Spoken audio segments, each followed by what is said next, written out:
ਸਤਿ ਸ਼੍ਰੀ ਅਕਾਲ। ਤੁਸੀਂ ਜੁੜੇ ਹੋਏ ਹੋ ਪੰਜਾਬੀ ਰੇਡੀਓ USA ਦੇ ਨਾਲ ਤੇ ਮੈਂ ਹਾਂ ਪ੍ਰਵੀਨ ਸ਼ਰਮਾ ਲੈ ਕੇ ਹਾਜ਼ਰ ਹਾਂ ਪ੍ਰੋਗਰਾਮ ਖਬਰ ਤੇ ਨਜ਼ਰ। ਖਬਰ ਤੇ ਨਜ਼ਰ ਪ੍ਰੋਗਰਾਮ ਦੇ ਵਿੱਚ ਗੱਲਬਾਤ ਕਰਾਂਗੇ ਕੁਝ ਖਾਸ ਤੇ ਕੁਝ ਅਹਿਮ ਖਬਰਾਂ ਨੂੰ ਲੈ ਕੇ, ਪਰ ਉਸ ਤੋਂ ਪਹਿਲਾਂ ਦੱਸਦੇ ਚੱਲੀਏ ਕਿ ਅੱਜ ਦਾ ਇਹ ਖਬਰ ਤੇ ਨਜ਼ਰ ਪ੍ਰੋਗਰਾਮ ਸਾਲ 2023 ਦੀ 8 ਅਗਸਤ ਦਾ ਪ੍ਰੋਗਰਾਮ ਹੈ ਤੇ ਦਿਨ ਅੱਜ ਮੰਗਲਵਾਰ ਹੈ। ਪ੍ਰੋਗਰਾਮ ਨੂੰ ਸਪਾਂਸਰ ਕਰਦੇ ਨੇ ਖਾਲਸਾ ਇੰਸ਼ੋਰੈਂਸ ਏਜੰਸੀ ਵਾਲੇ, ਜਿਨ੍ਹਾਂ ਤੋਂ ਤੁਸੀਂ ਹਰ ਤਰੀਕੇ ਦੀ ਇੰਸ਼ੋਰੈਂਸ ਲੈ ਸਕਦੇ ਹੋ। ਇੰਸ਼ੋਰੈਂਸ ਬਾਰੇ ਪਤਾ ਕਰਨ ਦੇ ਲਈ ਇਹਨਾਂ ਦਾ ਨੰਬਰ ਹੈ 408 272 2500। ਟਰਕੀਅਨ ਇਮੀਗ੍ਰੇਸ਼ਨ ਲਾ ਫਰਮ ਵਾਲੇ ਜੇ ਟਰਕੀਅਨ ਅਟਾਰਨੀ ਟਰਕੀਅਨ ਦੇ ਨਾਲ ਤੁਸੀਂ US ਇਮੀਗ੍ਰੇਸ਼ਨ ਬਾਬਤ ਕੋਈ ਵੀ ਸਲਾਹ ਕਰਨੀ, ਕੋਈ ਵੀ ਸਵਾਲ ਪੁੱਛਣਾ ਤੇ ਇਹਨਾਂ ਦਾ ਨੰਬਰ ਹੈ 415909 0503। ਗੁਰਦੀਪ ਸਿੰਘ ਵਰਦੀ ਕਲੋਵੀ, ਸਤਨਾਮ ਸਿੰਘ ਸ਼ੇਰਗਿੱਲ ਸਿਲਮਾ, ਵਿਸਲਾ family Fresno, Mandeep Singh, Sandeep Kaur San Jose, Manjeet Singh San Jose, ਇਹਨਾਂ ਸਾਰੇ ਹੀ ਸਪਾਂਸਰ ਦਾ ਬਹੁਤ-ਬਹੁਤ ਧੰਨਵਾਦ। ਤੇ ਜੇਕਰ ਤੁਸੀਂ ਵੀ ਪੰਜਾਬੀ ਰੇਡੀਓ USA ਦੇ ਇਹਨਾਂ ਪ੍ਰੋਗਰਾਮਾਂ ਨੂੰ ਸਪਾਂਸਰ ਕਰਨਾ ਚਾਹੁੰਦੇ ਹੋ ਤਾਂ ਸਟੂਡੀਓ ਦਾ ਨੰਬਰ ਹੈ 408 272 5200। ਪੰਜਾਬੀ ਰੇਡੀਓ USA ਨੂੰ ਇਸ ਵੇਲੇ ਤੁਸੀਂ ਸੁਣ ਰਹੇ ਹੋ AM FM ਸਟੇਸ਼ਨਸ ਦੇ ਨਾਲ ਰੇਡੀਓ ਸੈੱਟ ਤੇ, ਨੈੱਟ ਤੇ, mobile app, social media platforms, Facebook, YouTube ਤੇ ਸੁਣ ਰਹੇ ਹੋ, ਦੇਖ ਰਹੇ ਹੋ। ਸਾਰੇ ਹੀ ਦਰਸ਼ਕਾਂ ਦਾ ਪ੍ਰੋਗਰਾਮ ਖਬਰ ਤੇ ਨਜ਼ਰ ਦੇ ਵਿੱਚ ਸਵਾਗਤ ਹੈ। ਸ਼ੁਰੂਆਤ ਕਰਦੇ ਹਾਂ ਪੰਜਾਬ ਦੇ ਵਿੱਚ ਅਹਿਮ ਪੰਚਾਇਤੀ ਜ਼ਮੀਨ ਦੇ ਘੁਟਾਲੇ ਤੋਂ, ਜਿਹੜਾ ਕਿ 92 ਏਕੜ ਦਾ ਪੰਚਾਇਤੀ ਜ਼ਮੀਨ ਘੁਟਾਲਾ ਦੱਸਿਆ ਜਾਂਦਾ ਹੈ। ਸਰਹੱਦੀ ਬਲਾਕ ਨਰੋਟ ਜੈਮਲ ਸਿੰਘ ਦੇ ਗੋਲ ਪੰਚਾਇਤ ਦੀ 92 ਏਕੜ ਜ਼ਮੀਨ ਨਜਾਇਜ਼ ਢੰਗ ਦੇ ਨਾਲ ਕੁਝ ਵਿਅਕਤੀਆਂ ਨੂੰ ਦੇਣ ਦੇ ਮਾਮਲੇ ਦੇ ਵਿੱਚ ਨਾਮਜ਼ਦ ਕੀਤੇ ਗਏ DDPO ਕੁਲਦੀਪ ਸਿੰਘ ਨੂੰ ਪਠਾਨਕੋਟ ਦੇ ਵਧੀਕ ਡਿਪਟੀ ਕਮਿਸ਼ਨਰ ਦਾ ਵਾਧੂ ਚਾਰਜ ਕਥਿਤ ਤੌਰ ਤੇ ਕੈਬਨਿਟ ਮੰਤਰੀ ਲਾਲਚੰਦ ਕਟਾਰੂ ਚੱਕ ਵੱਲੋਂ ਦਿੱਤਾ ਗਿਆ ਸੀ। ਪੰਜਾਬ ਦੇ ਇੱਕ ਬਹੁਤ ਵੱਡੇ ਮੀਡੀਆ ਅਦਾਰੇ ਦੇ ਕੋਲ ਮੌਜੂਦ ਦਸਤਾਵੇਜ਼ਾਂ ਦੇ ਮੁਤਾਬਕ ਲਾਲਚੰਦ ਕਟਾਰੂ ਚੱਕ ਨੇ ਪੇਂਡੂ ਵਿਕਾਸ ਤੇ ਪੰਚਾਇਤ ਮੰਤਰੀ ਕੁਲਦੀਪ ਸਿੰਘ ਢਾਲੀਵਾਲ ਦੇ ਨਾਂ ਇੱਕ ਡੈਮੀ ਅਫੀਸ਼ੀਅਲ ਪੱਤਰ ਲਿਖ ਕੇ ਇਹ ਸਿਫਾਰਿਸ਼ ਕੀਤੀ ਸੀ। 23 ਫਰਵਰੀ ਨੂੰ ਭੇਜੇ ਗਏ ਇਸ DO ਨੰਬਰ 120 ਦੇ ਵਿੱਚ ਕਟਾਰੂ ਚੱਕ ਨੇ ਲਿਖਿਆ ਸੀਗਾ, ਕੁਲਦੀਪ ਸਿੰਘ DDPO ਮੁੱਖ ਦਫ਼ਤਰ ਨੂੰ ADC ਵਿਕਾਸ ਦਾ ਵਾਧੂ ਚਾਰਜ ਦਿੱਤਾ ਜਾ ਸਕਦਾ ਹੈ। ਇਸ ਪੱਤਰ ਤੇ ਤੁਰੰਤ ਕਾਰਵਾਈ ਕਰਦਿਆਂ ਢਾਲੀਵਾਲ ਨੇ ਅਮਲ ਕਰਨ ਦੇ ਹੁਕਮ ਦਿੱਤੇ ਅਤੇ ਕੁਲਦੀਪ ਸਿੰਘ ਨੂੰ ਵਾਧੂ ਚਾਰਜ ਦੇ ਦਿੱਤਾ ਗਿਆ। ਚਾਰਜ ਮਿਲਣ ਤੋਂ ਅਗਲੇ ਹੀ ਦਿਨ ਕੁਲਦੀਪ ਸਿੰਘ ਨੇ 27 ਫਰਵਰੀ ਨੂੰ ਆਪਣੀ ਸੇਵਾ ਮੁਕਤੀ ਤੋਂ ਪਹਿਲਾਂ ਪਿੰਡ ਰਣੋਟ ਜੈਮਲ ਸਿੰਘ ਦੀ ਲਗਭਗ 100 ਏਕੜ ਜ਼ਮੀਨ, ਪੰਚਾਇਤੀ ਜਿਹੜੀ ਜ਼ਮੀਨ ਦੱਸੀ ਗਈ ਹੈ, ਉਹ ਕੁਝ ਵਿਅਕਤੀਆਂ ਦੇ ਨਾਂ ਤਬਦੀਲ ਕਰਾਉਣ ਦੇ ਹੁਕਮ ਦਿੱਤੇ। ਇਹ ਜ਼ਮੀਨ ਰਾਵੀ ਦਰਿਆ ਦੇ ਕਿਨਾਰੇ ਦੇ ਨਾਲ ਲੱਗਦੀ ਹੈ, ਜੋ ਖਨਣ ਦੇ ਲਈ ਸਭ ਤੋਂ ਵਧੀਆ ਜ਼ਮੀਨ ਮੰਨੀ ਜਾਂਦੀ ਹੈ। ਦਿਲਚਸਪ ਗੱਲ ਇਹ ਹੈ ਕਿ 20 ਫਰਵਰੀ ਤੱਕ ਕੁਲਦੀਪ ਸਿੰਘ BDPO ਦੇ ਅਹੁਦੇ ਤੇ ਸੀ, ਜਿਸ ਨੂੰ 21 ਫਰਵਰੀ ਨੂੰ ਤਰੱਕੀ ਦੇ ਕੇ DDPO ਬਣਾ ਦਿੱਤਾ ਗਿਆ। 2 ਦਿਨਾਂ ਬਾਅਦ ਹੀ ਕੁਲਦੀਪ ਸਿੰਘ ਨੂੰ ADC ਦਾ ਵਾਧੂ ਚਾਰਜ ਵੀ ਦੇ ਦਿੱਤਾ ਗਿਆ।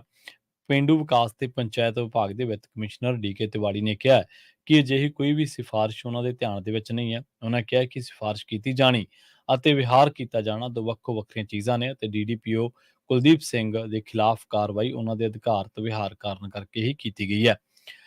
ਮੰਤਰੀ ਕਟਾਰੂ ਚੱਕ ਨੇ ਇਸ ਮਾਮਲੇ ਦੇ ਵਿੱਚ ਨਿੱਜੀ ਹਿੱਤ ਹੋਣ ਤੋਂ ਇਨਕਾਰ ਕਰਦਿਆਂ ਕਿਹਾ ਕਿ ਆਮ ਕਾਰਵਾਈ ਹੈ ਅਤੇ ਮੁਲਾਜ਼ਮਾਂ ਦੀ ਸਿਫਾਰਿਸ਼ ਕੀਤੀ ਹੀ ਜਾਂਦੀ ਰਹਿੰਦੀ ਹੈ।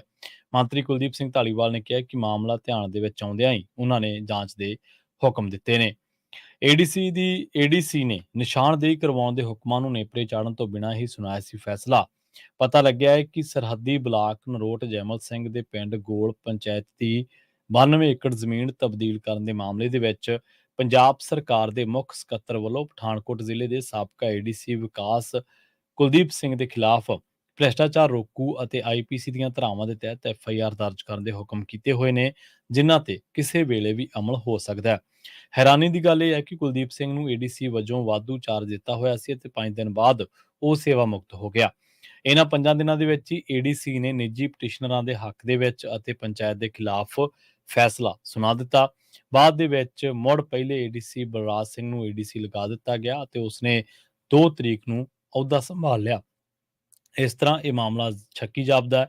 ਜ਼ਿਕਰਯੋਗ ਹੈ ਕਿ ਪੰਚਾਇਤ ਗੋਲ ਦੇ ਵਿੱਚ ਪੈਂਦਾ ਪਿੰਡ ਭੱਟੀਆਂ ਹੱਦਬਸਤ 59 ਦੇ ਰਕਬਾ 734 ਕਨਾਲ 1 ਮਰਲਾ ਜ਼ਮੀਨ ਦੀ ਰਜਿਸਟਰੀ ਸਾਲ 2011 ਦੇ ਵਿੱਚ 6 ਭਾਈਵਾਲਾਂ ਵੀਨਾ ਪਰਮਾਰ ਪਤਨੀ ਰਣਜੀਤ ਪਰਮਾਰ ਜ਼ਿਲ੍ਹਾ ਹੁਸ਼ਿਆਰਪੁਰ, ਇੰਦਰਪ੍ਰੀਤ ਕੌਰ ਪਤਨੀ ਜੋਗਿੰਦਰ ਸਿੰਘ ਜ਼ਿਲ੍ਹਾ ਫਿਰੋਜ਼ਪੁਰ, ਤਰਸੇਮ ਰਾਣੀ ਪਤਨੀ ਵਿਜੇ ਕੁਮਾਰ ਵਾਸੀ ਜੇਲ੍ਹ ਰੋਡ ਗੁਰਦਾਸਪੁਰ, ਬਲਵਿੰਦਰ ਕੌਰ ਪਤਨੀ ਪ੍ਰੇਮ ਕੁਮਾਰ ਵਾਸੀ ਤਾਰਾਗੜ੍ਹ, ਮਨਜੀਤ ਕੌਰ ਪਤਨੀ ਸੋਮਰਾਜ ਵਾਸੀ ਤਾਰਾਗੜ੍ਹ ਅਤੇ ਪ੍ਰਵੀਨ ਕੁਮਾਰੀ ਪਤਨੀ ਹਰਦੀਪ ਕੁਮਾਰ ਵਾਸੀ ਕਲਾਨੌਰ ਵੱਲੋਂ 1.5 ਕਰੋੜ ਰੁਪਏ ਦੇ ਵਿੱਚ ਕਰਵਾਈ ਗਈ ਸੀ। ਕੁਲਦੀਪ ਸਿੰਘ ਨੇ ਨਰੋਟ ਜੈਮਲ ਸਿੰਘ ਦੇ BDPO ਹੁੰਦਿਆਂ 28 ਅਕਤੂਬਰ 2022 ਨੂੰ ਪੱਤਰ ਨੰਬਰ 28/12 ਜਾਰੀ ਕਰਕੇ ਪੰਚਾਇਤ ਗੋਲ ਨੂੰ ਕਿਹਾ ਸੀਗਾ ਕਿ ਰਕਬਾ 734 ਕਨਾਲ 1 ਮਰਲਾ ਦੀ ਨਿਸ਼ਾਨਦੇਹੀ ਕਰਵਾਈ ਜਾਵੇ। ਇਸ ਰਕਬੇ ਦੀ ਨਿਸ਼ਾਨਦੇਹੀ ਅੱਜ ਤੱਕ ਸਿਰੇ ਨਹੀਂ ਚੜ੍ਹੀ ਪਰ ਬਾਅਦ ਦੇ ਵਿੱਚ ਬੀਡੀਪੀਓ ਕੁਲਦੀਪ ਸਿੰਘ ਦੀ 21 ਫਰਵਰੀ ਨੂੰ ਡੀਡੀਪੀਓ ਵਜੋਂ ਪਦੋन्नति ਹੋ ਗਈ ਅਤੇ ਉਸ ਨੂੰ ਵਧੀਕ ਡਿਪਟੀ ਕਮਿਸ਼ਨਰ ਦਾ ਵਾਧੂ ਚਾਰਜ ਮਿਲ ਗਿਆ। ਕੁਲਦੀਪ ਸਿੰਘ ਨੇ 24 ਫਰਵਰੀ 2023 ਨੂੰ ਬਾਅਦ ਦੁਪਹਿਰ ਚਾਰਜ ਸੰਭਾਲ ਲਿਆ। 25 ਅਤੇ 26 ਫਰਵਰੀ ਦੀ ਸਰਕਾਰੀ ਛੁੱਟੀ ਸੀ ਅਤੇ ਸੇਵਾ ਮੁਕਤੀ ਤੋਂ ਇੱਕ ਦਿਨ ਪਹਿਲਾਂ 27 ਫਰਵਰੀ ਨੂੰ ਕੁਲਦੀਪ ਸਿੰਘ ਨੇ ਨਿੱਜੀ ਪਟੀਸ਼ਨਰਾਂ ਦੇ ਹੱਕ ਦੇ ਵਿੱਚ ਇਹ ਫੈਸਲਾ ਦੇ ਦਿੱਤਾ। ਉਧਰ ਦੂਜੇ ਪਾਸੇ ਪਠਾਨਕੋਟ ਜ਼ਮੀਨ ਘੁਟਾਲੇ ਦੇ ਵਿੱਚ ਨਾਮ ਆਉਣ ਤੋਂ ਬਾਅਦ ਕੈਬਨਿਟ ਮੰਤਰੀ ਲਾਲਚੰਦ ਕਟਾਰੂ ਚੱਕ ਦੇ ਅਸਤੀਫੇ ਦੀ ਮੰਗ ਕਰਦਿਆਂ ਵਿਰੋਧੀ ਧਿਰ ਦੇ ਆਗੂ ਪ੍ਰਤਾਪ ਸਿੰਘ ਬਾਜਵਾ ਨੇ ਇਹ ਗੱਲ ਕਹੀ ਹੈ ਕਿ ਇਸ ਮਾਮਲੇ ਦੀ ਪੂਰੀ ਅਤੇ ਨਿਰਪੱਖ ਜਾਂਚ ਕਿਸੇ ਕੇਂਦਰੀ ਜਾਂਚ ਏਜੰਸੀ ਤੋਂ ਕਰਵਾਈ ਜਾਣੀ ਚਾਹੀਦੀ ਹੈ। ਸੀਨੀਅਰ ਕਾਂਗਰਸੀ ਆਗੂ ਬਾਜਵਾ ਨੇ ਇੱਕ ਖਬਰ ਦਾ ਹਵਾਲਾ ਦਿੰਦਿਆਂ ਇਹ ਗੱਲ ਕਹੀ ਹੈ ਕਿ ਕਟਾਰੂ ਚੱਕ ਨੇ ਹੀ ਇਸ ਘੁਟਾਲੇ ਦੇ ਵਿੱਚ ਸ਼ਾਮਲ ਦਾਗੀ ਡੀਡੀਪੀਓ ਕੁਲਦੀਪ ਸਿੰਘ ਨੂੰ ਪਠਾਨਕੋਟ ਦੇ ਵਧੀਕ ਡਿਪਟੀ ਕਮਿਸ਼ਨਰ ਵਜੋਂ ਤਾਇਨਾਤ ਕਰਨ ਦੇ ਵਿੱਚ ਕਥਿਤ ਤੌਰ ਤੇ ਮਦਦ ਕੀਤੀ ਸੀ। ਖਬਰਾਂ ਦੇ ਮੁਤਾਬਕ ਉਪਰੋਕਤ ਪੋਸਟਿੰਗ ਨੂੰ ਸੁਵਿਧਾਜਨਕ ਬਣਾਉਣ ਦੇ ਲਈ ਕਟਾਰੂ ਚੱਕ ਨੇ ਤਤਕਾਲੀ ਪੇਂਡੂ ਵਿਕਾਸ ਅਤੇ ਪੰਚਾਇਤ ਮੰਤਰੀ ਕੁਲਦੀਪ ਸਿੰਘ ਢਾਲੀਵਾਲ ਨੂੰ ਇੱਕ ਅਰਧ ਸਰਕਾਰੀ ਪੱਤਰ ਵੀ ਲਿਖਿਆ। ਉਹਨਾਂ ਕਿਹਾ ਕਿ ਇਹ ਉਦਾਹਰਨ ਸਾਬਤ ਕਰਦੀ ਹੈ ਕਿ ਕਟਾਰੂ ਚੱਕ ਦਾਗੀ ਡੀਡੀਪੀਓ ਦੇ ਨਾਲ ਮਿਲ ਕੇ ਕੰਮ ਕਰ ਰਿਹਾ ਸੀ ਅਤੇ ਇਸ ਦੇ ਲਈ ਕੈਬਨਿਟ ਮੰਤਰੀ ਵੱਲੋਂ ਪਠਾਨਕੋਟ ਜ਼ਮੀਨ ਘੁਟਾਲੇ ਦੀ ਜਾਂਚ ਦੇ ਵਿੱਚ ਵਿਘਨ ਪਾਉਣ ਦੀ ਸੰਭਾਵਨਾ ਤੋਂ ਇਨਕਾਰ ਨਹੀਂ ਕੀਤਾ ਜਾ ਸਕਦਾ। ਬਾਜਵਾ ਨੇ ਕਿਹਾ ਕਿ ਜਾਂਚ ਪੂਰੀ ਹੋਣ ਤੱਕ ਉਹਨਾਂ ਨੂੰ ਘੱਟੋ-ਘੱਟ ਸਰਕਾਰੀ ਕੰਮਕਾਜ ਤੋਂ ਦੂਰ ਰਹਿਣਾ ਚਾਹੀਦਾ ਹੈ।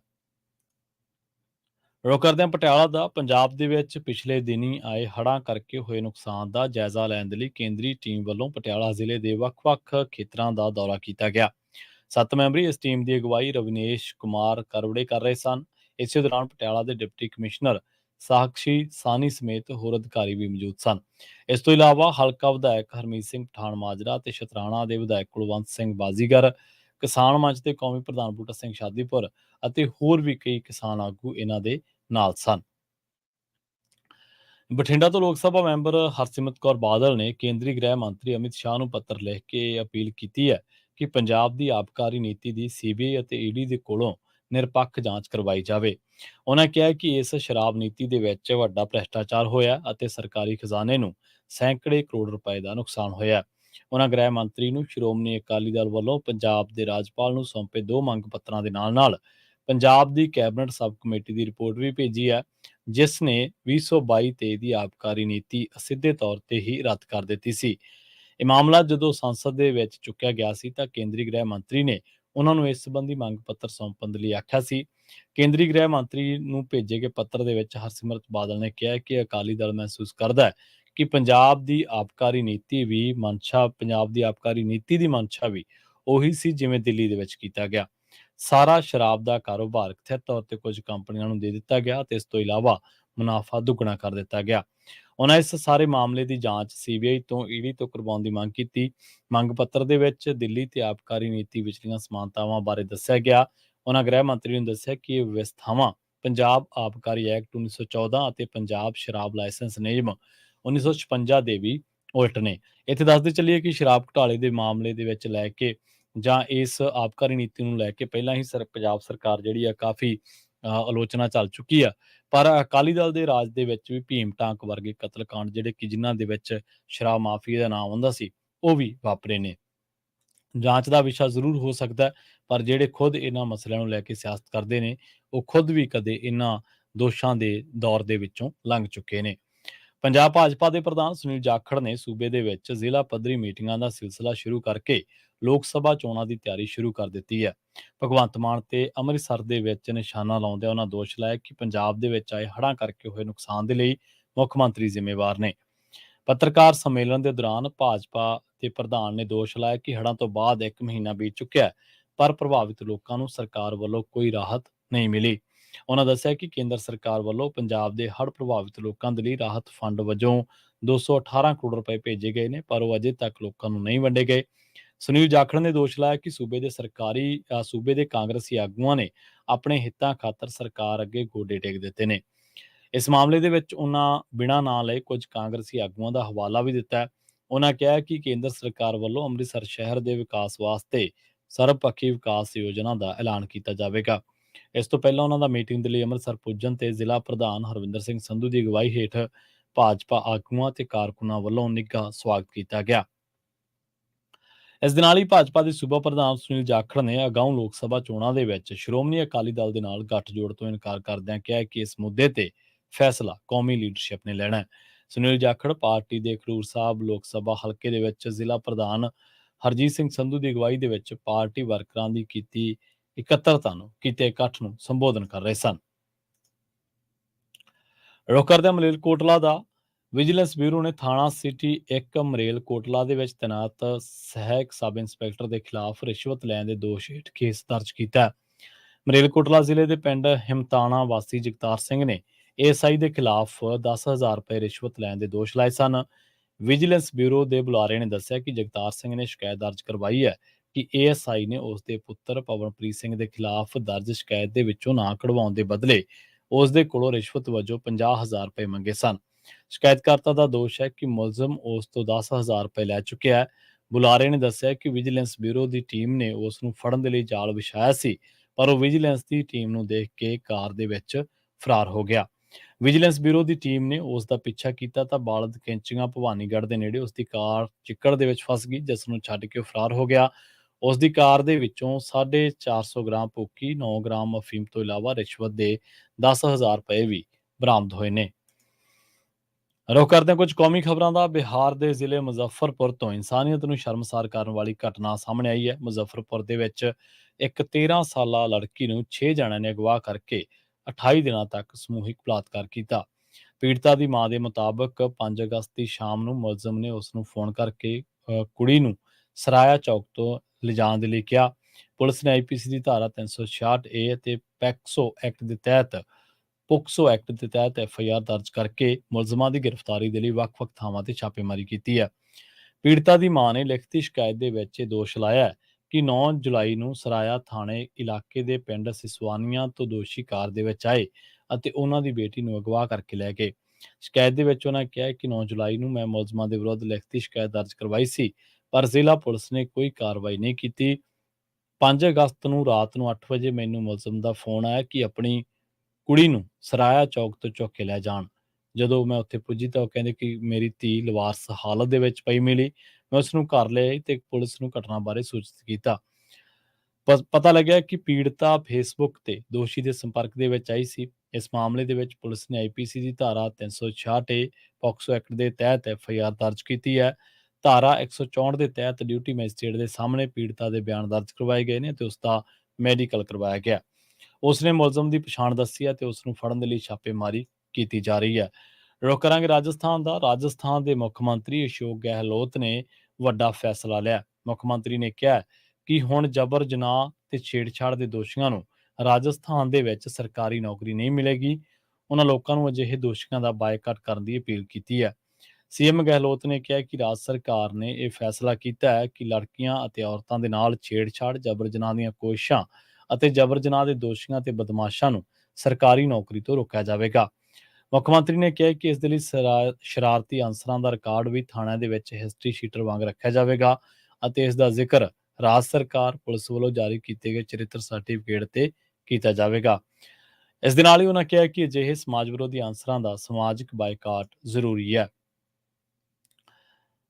ਦਿੱਲੀ ਦੇ ਮੁੱਖ ਮੰਤਰੀ ਅਰਵਿੰਦ ਕੇਜਰੀਵਾਲ ਨੇ ਆਪਣੀ ਕੈਬਨਿਟ ਦੇ ਵਿੱਚ ਵੱਡਾ ਫੇਰਬਦਲ ਕੀਤਾ। ਹੁਣ ਮੰਤਰੀ ਆਤਸ਼ੀ ਮਾਰਲੇਨਾ ਨੂੰ ਸਰਵਿਸ ਅਤੇ ਚੌਕਸੀ ਵਿਭਾਗ ਦਿੱਤੇ ਗਏ ਨੇ। ਜ਼ਿਕਰਯੋਗ ਹੈ ਕਿ ਇਸ ਤੋਂ ਇੱਕ ਦਿਨ ਪਹਿਲਾਂ ਸੋਮਵਾਰ ਨੂੰ ਰਾਜ ਸਭਾ ਦੇ ਵਿੱਚ ਦਿੱਲੀ ਸੇਵਾ ਬਿੱਲ ਪਾਸ ਹੋ ਗਿਆ। ਹੁਣ ਤੱਕ ਇਹ ਦੋਵੇਂ ਵਿਭਾਗ ਸੌਰਵ ਭਾਰਦਵਾਜ ਹੀ ਸੰਭਾਲ ਰਹੇ ਸਨ। ਸੀਐਮ ਕੇਜਰੀਵਾਲ ਨੇ ਇਸ ਸੰਬੰਧੀ ਇੱਕ ਫਾਈਲ ਲੈਫਟੀਨੈਂਟ ਗਵਰਨਰ ਵੀਕੇ ਸਕਸੇਨਾ ਨੂੰ ਭੇਜ ਦਿੱਤੀ ਹੈ। ਇਹ ਕਦਮ ਦਿੱਲੀ ਸੇਵਾ ਬਿੱਲ ਨੂੰ ਸੰਸਦ ਦੇ ਵਿੱਚ ਪਾਸ ਕੀਤੇ ਜਾਣ ਤੋਂ ਇੱਕ ਦਿਨ ਬਾਅਦ ਚੁੱਕਿਆ ਗਿਆ। ਇਹ ਬਿੱਲ ਰਾਸ਼ਟਰੀ ਰਾਜਧਾਨੀ ਦਿੱਲੀ ਦੇ ਵਿੱਚ ਨੌਕਰਸ਼ਾਹੀ ਤੇ ਕੇਂਦਰ ਦਾ ਕੰਟਰੋਲ ਦੇਵੇਗਾ। ਇਹ ਬਿੱਲ ਦਿੱਲੀ ਦੇ ਵਿੱਚ ਗਰੁੱਪ ਏ ਅਧਿਕਾਰੀਆਂ ਦੇ ਤਬਾਦਲੇ ਅਤੇ ਤੈਨਾਤੀ ਦੇ ਲਈ ਅਥਾਰਟੀ ਦੇ ਗਠਨ ਦੇ ਲਈ ਲਾਗੂ ਆਰਡੀਨੈਂਸ ਦੀ ਥਾਂ ਲਵੇਗਾ। ਰੁੱਖ ਉੜੀਸਾ ਦੇ ਬਹਿਰਾਮਪੁਰ ਇਲਾਕੇ ਦਾ ਕਰਾਂਗੇ, ਜਿੱਥੇ ਬਿਜਲੀ ਮੀਟਰ ਦੀ ਰੀਡਿੰਗ ਲੈਣ ਵਾਲੇ ਇੱਕ ਵਿਅਕਤੀ ਦਾ ਕੁਹਾੜੀ ਵਰਗੇ ਹਥਿਆਰ ਦੇ ਨਾਲ ਕਤਲ ਕਰ ਦਿੱਤਾ ਹੈ। ਮ੍ਰਿਤਕ ਦੀ ਪਛਾਣ ਲక్ష్ਮੀ ਨਾਰਾਇਣ ਤ੍ਰਿਪਾਠੀ ਵਜੋਂ ਕੀਤੀ ਗਈ ਹੈ। ਮੀਟਰ ਰੀਡਿੰਗ ਨੂੰ ਲੈ ਕੇ ਗੋਬਿੰਦ ਸੇਠੀ ਦੇ ਨਾਲ ਉਸ ਦਾ ਝਗੜਾ ਹੋ ਗਿਆ ਸੀ। ਇਹ ਝਗੜਾ ਇੰਨਾ ਵੱਧ ਗਿਆ ਕਿ ਗੋਬਿੰਦ ਨੇ ਉਸ ਦਾ ਕਤਲ ਕਰ ਦਿੱਤਾ। ਪੁਲਿਸ ਦੇ ਮੁਤਾਬਕ Lakshmi Narayan Tripathi Tata Power South Orissa Distribution Company ਦੇ ਲਈ ਕੰਮ ਕਰਦਾ ਸੀ। ਕੰਪਨੀ ਨੇ ਮੀਟਰ ਰੀਡਿੰਗ ਦਾ ਕੰਮ ਆਊਟਸੋਰਸ ਕੀਤਾ ਹੋਇਆ ਹੈ। ਇਹ ਘਟਨਾ ਤਰਾਸਿੰਗੀ ਥਾਣਾ ਦੇ ਅਧੀਨ ਪੈਂਦੇ ਪਿੰਡ ਕੁਪਤੀ ਦੀ ਹੈ। ਲਾਗਲੇ ਪਿੰਡ ਦਾ ਰਹਿਣ ਵਾਲਾ ਲక్ష్ਮੀ ਨਾਰਾਇਣ ਮੀਟਰ ਰੀਡਿੰਗ ਦੇ ਲਈ ਆਇਆ ਸੀ। ਪੁਲਿਸ ਦਾ ਕਹਿਣਾ ਹੈ ਕਿ ਮੀਟਰ ਦੀ ਸਹੀ ਰੀਡਿੰਗ ਨੂੰ ਲੈ ਕੇ ਦੋਵਾਂ ਦੇ ਵਿਚਾਲੇ ਝਗੜਾ ਹੋ ਗਿਆ ਸੀ। ਇਸੇ ਦੌਰਾਨ ਸੇਠੀ ਨੇ ਤ੍ਰਿਪਾਠੀ ਤੇ ਕੁਹਾੜੀ ਵਰਗੇ ਹਥਿਆਰ ਦੇ ਨਾਲ ਹਮਲਾ ਕਰ ਦਿੱਤਾ। ਪੁਲਿਸ ਦੇ ਮੁਤਾਬਕ ਦੋਸ਼ੀ ਦੀ ਭਤੀਜੀ ਨੇ ਆਪਣੇ ਬਿਆਨ ਦੇ ਵਿੱਚ ਦੱਸਿਆ ਕਿ ਸੇਠੀ ਜ਼ਿਆਦਾ ਬਿੱਲ ਆਉਣ ਤੋਂ ਨਾਰਾਜ਼ ਸੀ। ਹਾਲਾਂਕਿ ਉਸ ਦਾ ਕਹਿਣਾ ਹੈ ਕਿ ਗੱਲ ਲੜਾਈ ਤੱਕ ਉਸ ਵੇਲੇ ਪਹੁੰਚ ਗਈ ਜਦੋਂ ਲక్ష్ਮੀ ਨਾਰਾਇਣ ਨੇ ਸੇਠੀ ਦੀ ਪਤਨੀ ਦੇ ਨਾਲ ਵੀ ਦੁਰਵਿਵਹਾਰ ਕੀਤਾ। ਇਸ ਦੇ ਨਾਲ ਹੀ ਪੰਜਾਬੀ ਖਬਰਾਂ ਤੇ ਇਸ ਬੁਲੇਟਿਨ ਦੇ ਵਿੱਚ ਹੁਣ ਤੱਕ ਲਈ ਬਸ ਇੰਨਾ ਹੀ। ਮੈਨੂੰ ਪ੍ਰਵੀਨ ਸ਼ਰਮਾ ਨੂੰ ਇੱਥੇ ਦਿਓ ਇਜਾਜ਼ਤ। ਜੁੜੇ ਰਹੋ ਪੰਜਾਬੀ ਰੇਡੀਓ USA ਦੇ ਨਾਲ ਤੇ ਆਖਿਰ ਦੇ ਵਿੱਚ ਇੱਕ ਵਾਰ ਫਿਰ ਤੋਂ ਤੁਹਾਨੂੰ ਸਭ ਨੂੰ ਪਿਆਰ ਸਤਿਕਾਰ ਸਹਿਤ ਸਤਿ ਸ਼੍ਰੀ ਅਕਾਲ।